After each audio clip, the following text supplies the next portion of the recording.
माता जा की भीमाई पिता, चार छह लोग बोलेंगे। इसका नहीं पता, लेकिन उस बाप का जरूर पता है, उसने हमें पैदा किया। लेकिन ये गणेश जी पैदा कैसे हुए, कौन है इसके माता पिता? दो तरह से इसका जन्म बताया। अब दोनों तरह से फैसला तुम कर लेना। एक तो ये कि जब पार्वती अम्मा, हम उसको मां नहीं कहता मैं, अम्मा यार हमारी माता जी भी मां कहती तो हम ना कहेंगे फिर, हमारी माता जी भी मां कहती थी, उनसे तो उनके तो हम नाती है, अम्मा की अपनी के तो उसको अम्मा कहेंगे, बड़ी अम्मा कहते हैं और अम्मा कहते हैं। जब पार्वती अम्मा हिमालय पर्वत में जब रहते थे, हिमालय पर्वत में बर्फ रहती है जहां ये रहते कैलाश पर्वत में, ठीक रहते थे, तो जब पार्वती अम्मा नहा रही थी तो पत्थर से लेकर के शरीर को रगड़ रही थी, जिसको बोलते ठीपी, हमारी तरफ ठीपी बोलते, तुम्हारी तरफ क्या बोलते मुझे नहीं पता, घिसना, ठीक है, और सही बात है घिसना मतलब घिसना, ठीक है, अच्छी है, अच्छी है।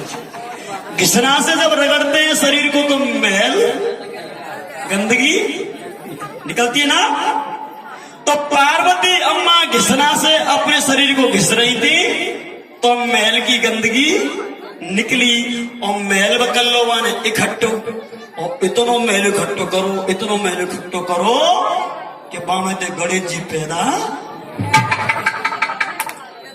चलो ठीक, हम मान लेते हैं कि मैल में से पैदा हो गया, वैसे होगा ही नहीं, हो ही नहीं सकता, पर कुछ समय के लिए एज ए एग्जाम्पल मान के चलते हैं कि पैदा हो गया। लेकिन मैं तुम्हें पूछना चाहता हूं, एसी में रहने वाले आदमी के कभी पसीना आता है? नहीं, तो हिमालय पर्वत पर हमेशा बर्फ जमी रहती है। बता पार्वती अम्मा, फिर तुझे पसीना कैसे आ गया, और फिर तेरे महल कहां से?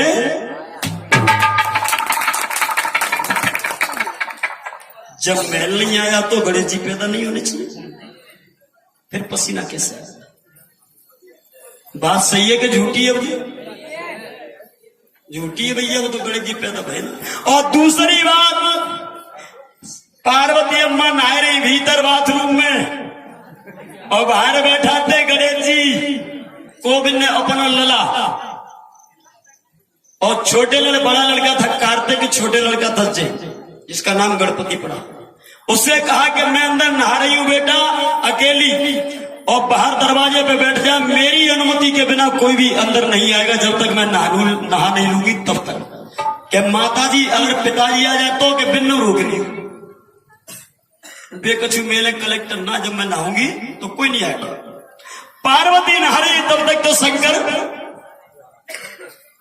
शिव शंकर भोलेनाथ, जिसको महादेव कहते, हरे हरे महादेव, जाना कौन सा देव, वे आएंगे झूमत में,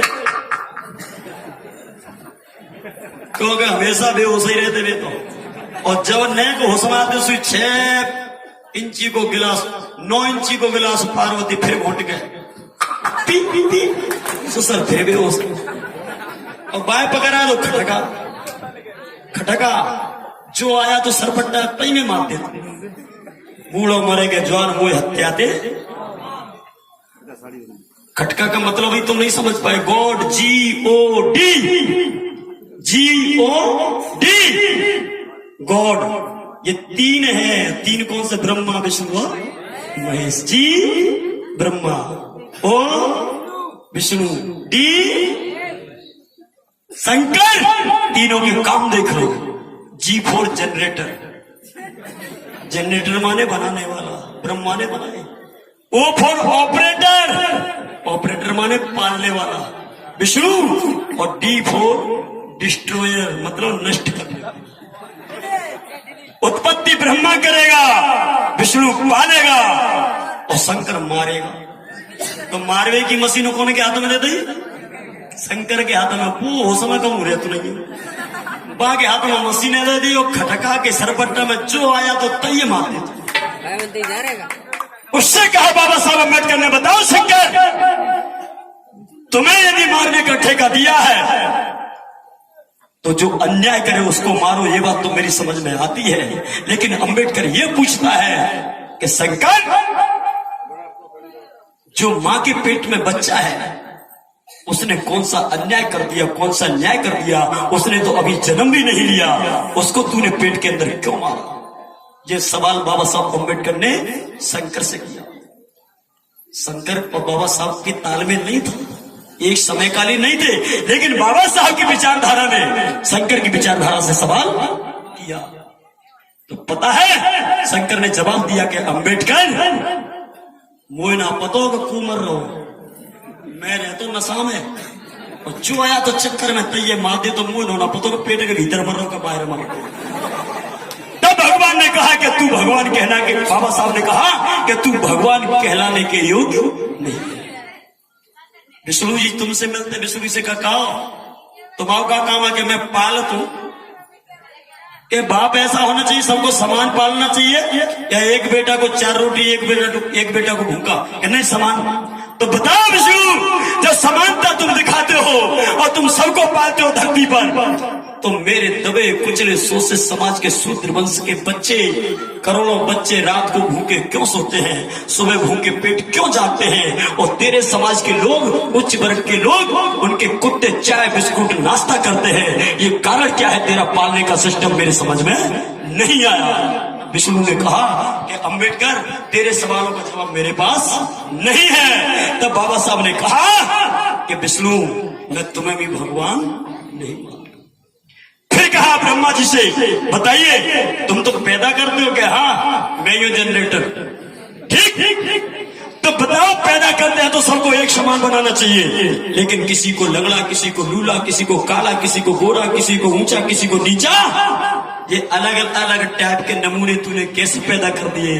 अरे कुछ माल कम पड़ गया होगा तो माल और डाल लेता सांचे में फिट करके फिर भेज देता, लेकिन तूने बेईमानी की है। अपने लोगों के तो गोरे चेहरे बना दिए, टमाटर के से गाल बना दिए, और मेरे बच्चे पिचका दिए, काले कलूटे बना दिए, 2 वक्त की रोटी भी नहीं मिल रही है। इसलिए विष्णु, तेरा ये भगवान कहलाने का हक मैं तुझसे छीनता हूं।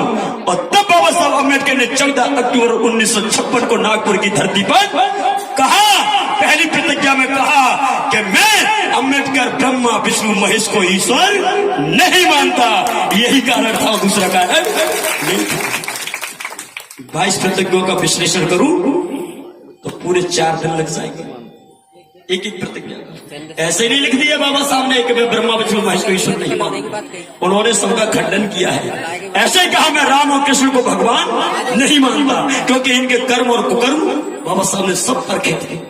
खैर, एक गीत दे रहा हूं,